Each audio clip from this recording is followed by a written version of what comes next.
تو وزیر داخلہ نے وہاں پہ بات چیت کی. بہرحال اب یہ کیس چل رہا ہے کہ اس احتجاج کو کیسے ٹیکل کرنا ہے. اب عدالت کے ذریعے سے کوئی حکم لینے کی کوشش کی جائے گی. بہرحال محسن نقوی نے باہر نکل کے بات چیت کی ہے اور محسن نقوی نے کہا کہ پی ٹی آئی کے ساتھ کوئی مذاکرات نہیں ہو رہے کیونکہ دھمکیوں کے ساتھ بات چیت نہیں ہو سکتی ہے.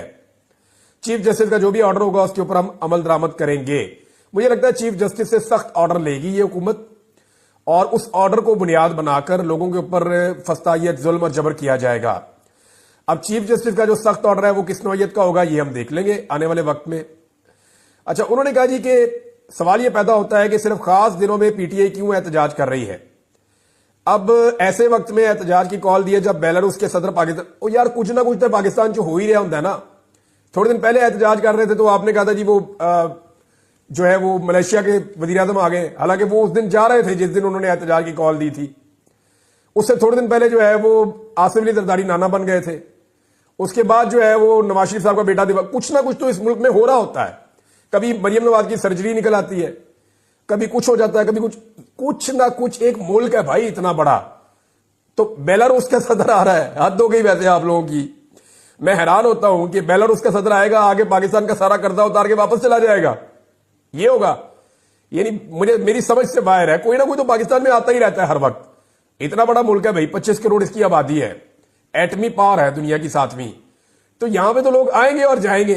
ہم نے اپنے اندرونی معاملات کو اٹھا کے ہم کہاں پہ جا کے جوڑ دیتے ہیں. محسن نقوی نے ایک اور الزام لگا دیا کہ جی خیبر پختونخوا سے جو لوگ آتے ہیں نا ان میں افغان شہری بہت بڑی تعداد میں ہوتے ہیں. یہ ایک سوالیہ نشان ہے. پھر انہوں نے کہا جی کہ ایک اور چیز انہوں نے اٹھائی، یہ جو دہشت گردی کا واقعہ ہوا اس پہ محسن نقوی نے کہا جی ادھر ہم خیال کریں یا ادھر خیال کریں. آج 38 لوگ شہید ہو گئے ہیں کرم ایجنسی میں. اب ہم وہاں دھیان رکھیں یا یہاں دھیان رکھیں؟ اب یہ بہت بڑا دہشت گردی کا ایک واقعہ ہوا ہے اور 38 لوگ وہاں پہ بتائے گئے ہیں. اب تک کی اطلاع کے مطابق جو شہید ہو گئے ہیں، گاڑیوں کے اوپر اندھادھند فائرنگ کی گئی ہے. یہ پارا چنار سے جاتی ہوئی گاڑیاں. اس کے اوپر 2 سٹیٹمنٹس ہیں علامہ راجہ ناصر عباس صاحب، کیونکہ وہ اس کے ساتھ جڑے ہوئے ہیں تو میں ان کے سٹیٹمنٹ آپ کو پڑھ کے سنا دیتا ہوں. خیبر پختونخوا کے ضلع کرم اوچت میں دہشت گردوں نے کانوائے پر فائرنگ کی. اس کے نتیجے میں کم و بیش 38 افراد کی شہادت اور کچھ زخمی بھی ہوئے ہیں لوگ. یہ انتہائی افسردہ ہوں میں. دہشت گردی کی اس گھناؤنی واردات کی جتنی مذمت کی جائے کم ہے. ہم نے بہت دفعہ صوبائی اور وفاقی حکومت کو اس بارے میں بتایا، احتجاج بھی کیے، لیکن کسی کے کان پر چون تک نہیں رینگی اور اس ظلم کو روکنے میں سب ناکام ثابت ہوئے. وزیر اعلیٰ خیبر پختونخوا بھی صوبے میں امن و امان کے قیام میں ناکام ہو چکے ہیں.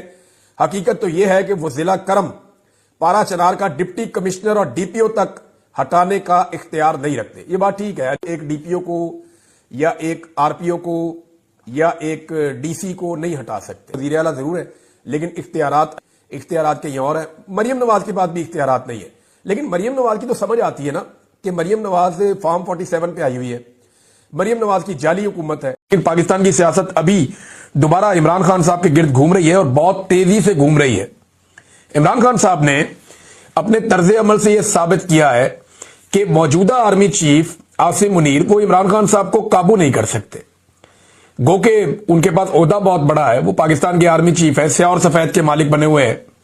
وہ پاکستان کے وزیر اعظم کو کنٹرول کرتے ہیں، پاکستان کے صدر کو کنٹرول کرتے ہیں. یعنی عاصم منیر صاحب اس وقت صدر پاکستان کو بھی کنٹرول کرتے ہیں. عاصم منیر صاحب اس وقت پاکستان کے وزیر اعظم کو بھی کنٹرول کرتے ہیں. وہ اپنے وزیر داخلہ کے ذریعے سے جو ان کے بڑے عزیز ہیں محسن نقوی، ان کے ذریعے سے پوری کیبنٹ کو اور ملک کو کنٹرول کرتے ہیں. پی سی بی سے لے کر نیچے تک تمام اداروں کو کنٹرول کرتے ہیں، لیکن جیل میں بیٹھے ہوئے ایک قیدی کو کنٹرول نہیں کر سکتے. عمران خان واحد آدمی ہے جو آزاد ہے.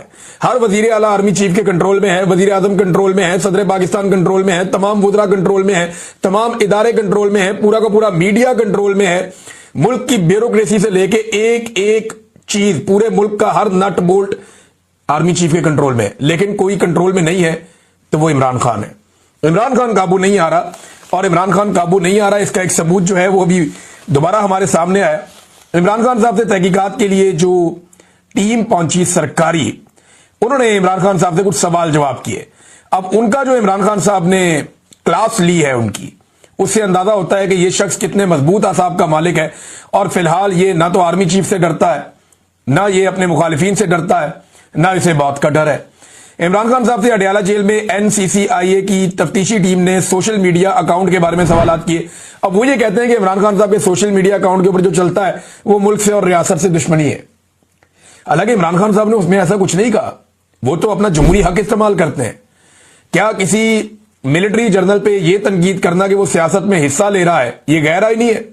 یہ کام تو نواز شریف نے بھی کیا ہے, مریم نواز نے بھی کیا ہے, یہ کام تو ذوالفقار علی بھٹو نے بھی کیا اور تاریخ میں سب کرتے رہے. بینظیر بھٹو نے بھی کیا ہے, آصف علی زرداری نے بھی کیا ہے, مولانا فضل الرحمان نے بھی کیا ہے. تو اگر یہ کام غیر قانونی غیر آئینی ہے تو یہ عمران خان اکیلے نے تو نہیں کیا, یہ تو سب کرتے ہیں.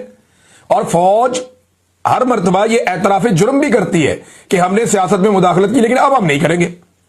فوج کا ہمیشہ سے ایک جملہ رہا ہے کہ ہم نے سیاست میں بہت مداخلت کی جو غلط تھی لیکن اب ہم نہیں کر رہے. اور تھوڑے عرصے کے بعد کہتے ہیں نہیں وہ ہم کر رہے تھے, جھوٹ بول رہے تھے, اب نہیں کر رہے. پھر تھوڑے عرصے کے بعد کہتے ہیں نہیں اب ہم نہیں کر رہے, پہلے ہم جھوٹ بول رہے تھے. تو فوج خود ہمیشہ اعتراف جرم کر لیتی ہے. یعنی مشرف دور میں بھی یہی کہانیاں تھیں, ارائیل شریف کے دور میں بھی یہی کہانیاں تھیں, پھر اس کے بعد جو ہے وہ جنرل کیانی کے دور میں بھی یہی کہانیاں تھیں, جنرل باجوہ کے دور میں بھی یہی کہانیاں تھیں, اب جنرل عاصم منیر کے دور میں بھی یہی کہانیاں. تو فوج نے ہر دور میں سیاست میں مداخلت کی ہے لیکن جس وقت کی ہے اس وقت نہیں مانا, بعد میں مانا. یہ بھی مان لیں گے ایک دن آئے گا. تو عمران خان صاحب کہتے ہیں جناب سوشل میڈیا کے اکاؤنٹ کے بارے میں انہوں نے سوالات کیے. عمران خان صاحب جوابات کے اندر کافی غصے میں آ گئے اور بڑے سخت انہوں نے جوابات دیے. عمران خان صاحب سے نا خاص طور پہ پوچھا گیا جبران الیاس صاحب کے بارے میں. جبران الیاس جو ہے نا وہ پاکستان تحریک انصاف کے سوشل میڈیا کے اندر ایک بڑی بنیادی آواز ہے اور یہ بڑا تگڑا نوجوان ہے. بہرحال اس کے بارے میں پوچھا کہ جناب وہ کیا وہ چلاتا ہے اکاؤنٹ, تو عمران خان صاحب نے کہا نہیں.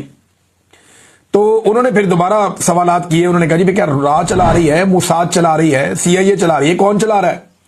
تو عمران خان صاحب نے بڑے غصے میں آ کر جواب دیا کہ موساد سے کون رابطے میں ہے اچھی طرح جانتے ہو. یعنی تم لوگ جانتے ہو کہ موساد سے کون رابطے میں. دیکھیں موساد سے تو وہی رابطے نا جو اس وقت فلسطین کے حق میں پاکستان میں احتجاج نہیں ہونے دیتا. موساد سے رابطے میں تو وہی ہوگا نا جو اسرائیل کے خلاف آپ پاکستان میں احتجاج کریں تو وہ ڈنڈے مارتا ہے, گرفتار کر لیتا ہے, جیلوں میں ڈال دیتا ہے. وہی ہو سکتا ہے نا موساد کے ساتھ رابطے میں. کوئی ایسا بندہ تو نہیں ہو سکتا جو احتجاج کی اجازت دے, احتجاج کے لیے باہر نکلے. تو یہ عمران خان صاحب نے انہیں کہا تم اچھی طرح جانتے ہو. جبران الیاس تم سب سے زیادہ محب وطن, وہی بات عمران خان صاحب نے کی. وہ واقعی محب وطن آدمی ہے. انہوں نے کہا جی جبران الیاس تم سب سے زیادہ محب وطن ہے اور اکاؤنٹس کون آپریٹ کرتا ہے یا کیسے ہوتے ہیں میں یہ نہیں بتاؤں گا ورنہ وہ شخص اغوا ہو جائے گا. اچھا اب اس میں ایک بات تو آپ ذہن میں رکھیں, اغوا ہو جائے گا تو اس کا مطلب ہے عمران خان صاحب پاکستان کے اندر اشارہ کر رہے ہیں کہ اکاؤنٹ کون آپریٹ کرتا ہے اور کہاں سے ہوتا ہے. اگر میں نے یہ بتایا تو وہ شخص اغوا ہو جائے گا. تو کیا عمران خان صاحب یہ کہہ رہے ہیں کہ ان کا اکاؤنٹ پاکستان سے آپریٹ ہو رہا ہے؟ پاکستان کے باہر اغوا کرنا تو بہت مشکل ہے. یعنی پاکستان کے باہر اغوا کرنا کچھ ممالک میں تو ممکن ہے لیکن اگر یہ شخص کسی مغربی ملک میں ہے تو پھر اغوا کرنا بہت مشکل ہے. تو عمران خان صاحب نے ایک تو خبر دی ہے تھوڑی بہت. اگر یہ بات اسی طرح ہے تو عمران خان صاحب نے یہ کہا کہ وہ اغوا ہو جائے گا اور اغوا کا جو سلسلہ ہے وہ تو پاکستان کے اندر ہو رہا ہے. دوسرا اس میں عمران خان صاحب کا ایک اور پیغام ہے. انہوں نے کیٹیگوری کے لے کر نہیں بتاتا, جو کرنا کر لو. یہ ہے عمران خان. یعنی اس نے یہ نہیں کہا مجھے نہیں پتا کون کرتا ہے. نارملی جو آپ قیدی پکڑتے ہیں نا اس کو جب آپ تفتیش کرتے ہیں تو وہ کہتے ہیں جی میں نہیں جانتا کون چلا رہا ہے. وہ کہتے ہیں جی میں کچھ کہہ نہیں سکتا اس کے بارے میں. عمران خان نے کہا نہیں پتا ہے کون چلا رہا ہے, میں جانتا ہوں کون چلا رہا ہے لیکن بتاؤں گا نہیں, جو کرنا کر لو. اور بتاؤں گا اس لیے نہیں کہ میں نے بتا دیا تو وہ بندہ اغوا ہو جائے گا. تو یہ عمران خان صاحب نے ایک ہنٹ بھی دیا اور ساتھ میں عمران خان صاحب نے تگڑا جواب بھی دیا اور اپنے ایک ساتھی کو سپورٹ بھی کیا کہ نہیں جبران الیاس تم لوگوں سے زیادہ محب وطن ہے. اب عمران خان صاحب کی ہدایت کے اوپر جو انہوں نے کہا تھا کہ افغانستان کے ساتھ بات چیت کی جائے, یہ عمران خان صاحب کو بڑی اس کی فکر ہے کیونکہ وہ جانتے ہیں کہ قبائلی علاقوں میں, بلوچستان میں, خیبر پختونخوا کے ایریاز میں امن تب تک نہیں آ سکتا جب تک کہ آپ افغانستان کے ساتھ ایک ورکنگ ریلیشن نہ بنائیں. آپ کو افغانستان کی گورنمنٹ, وہاں کی عوام کو انوالو کرنا پڑے گا, قبائلی علاقے کے جو عمائدین ہیں یا لوگ ہیں انہیں انوالو کرنا پڑے گا اور پھر آپ کی حکومت بیٹھ کے ان کے ساتھ بات چیت کرے تو یہ مسئلہ حل ہوگا. تو علیمہ خان نے کہا کہ یہ ڈرے ہوئے ہیں, یہ دباؤ ڈال رہے ہیں کہ عمران خان معافی مانگے. عمران خان کیوں معافی مانگے؟ یہ سمجھتے ہیں کہ لوگ ایسے ڈر جائیں گے مگر یہ خود اندر سے ڈرے ہوئے ہیں. پھر علیمہ خان صاحبہ نے ایک اور بات کی اور وہ بات انہوں نے کہی اسٹیبلشمنٹ کے حوالے سے ہی. انہوں نے کہا جی کہ اسٹیبلشمنٹ عمران خان سے ڈرتی ہے. اسٹیبلشمنٹ میں جرت نہیں ہے کہ جا کر عمران خان سے ملاقات کرے. اسٹیبلشمنٹ میں اگر جرت ہوتی تو ویلاگر سے ملاقات کی خبریں نہ چلواتی بلکہ عمران خان سے مل کر دکھاتی. لیکن وہ عمران خان سے مل نہیں پا رہے. یہ عمران خان صاحب کی بہنیں جو ہے بڑی اگریسولی آئی ہیں, اور ایک جو عمران خان صاحب کا بھانجا ہے وہ تو جوڈیشل ہو گیا, اب وہ امید کر رہے ہیں کہ اس کو بیل مل جائے گی. دوسرا بھانجا جو ہے وہ کل یا تو جوڈیشل ہو جائے گا یا اس کو ڈسچارج کیا جائے گا, اس کو پیش کیا جائے گا جب عدالت میں. تو یہ شیر شاہ والا معاملہ تھا, میں نے آپ کے سامنے رکھ دیا. ایک ناظرین جو مسئلہ ایک پھنسا ہوا ہے نا, جہاں پاکستان کی اسٹیبلشمنٹ کی بھی گچھی پھنسی ہوئی ہے, وہ معاملہ آرمی چیف کی ایکسٹینشن والا ہے.